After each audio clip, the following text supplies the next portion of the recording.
भैया मुझे बस इतना समझा दो कि अब इनका जो ब्रह्मांड का ज्ञान था प्रेमानंद जी का और इनके भक्तों का, वो कहाँ गया। ठीक है, बाल्टी भर के दूध आप नदी में विसर्जित कर रहे हो, या नदी में कर रहे हो या नाले में कर रहे हो, कहीं भी कर रहे हो। ये दूध किसी भूखे बच्चे के काम भी आ सकता था। आपके जो मंदिर नामक जो दुकानें बना रखी हैं, उनके बाहर जो आपके भिखारी बैठते हैं, उनको भी दिया जा सकता था। ठीक है, कब तक समझाएं इन मूर्खों को कि ये पाखंड नहीं है, यही तो हमारा सनातन धर्म है। क्योंकि अगर कोई आप पर उपकार करता है और अगर आप भी उस पर उपकार करते हैं तो यही चीज तो हमारा सनातन धर्म कहती है। कैसे हमारे सबको जीवन कहां से प्रदान होता है? जल से। और जल कहां से आता है? नदियों के द्वारा। लेकिन यहाँ पर इन लोगों को ये चीज भी पाखंड लग रही है।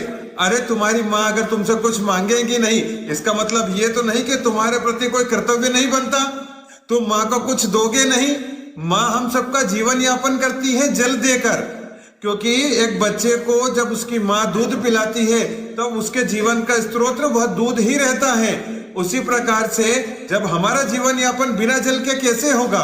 तो जो जल दे रही है हमको अमृत के समान, उसको हम हमारी माँ के समान मानते हैं। और माँ में अगर हम थोड़ा सा कुछ हमसे बन रहा है, हम उसको दुग्ध अर्पित कर रहे हैं, तो इसमें कौन सा पाखंड आ गया?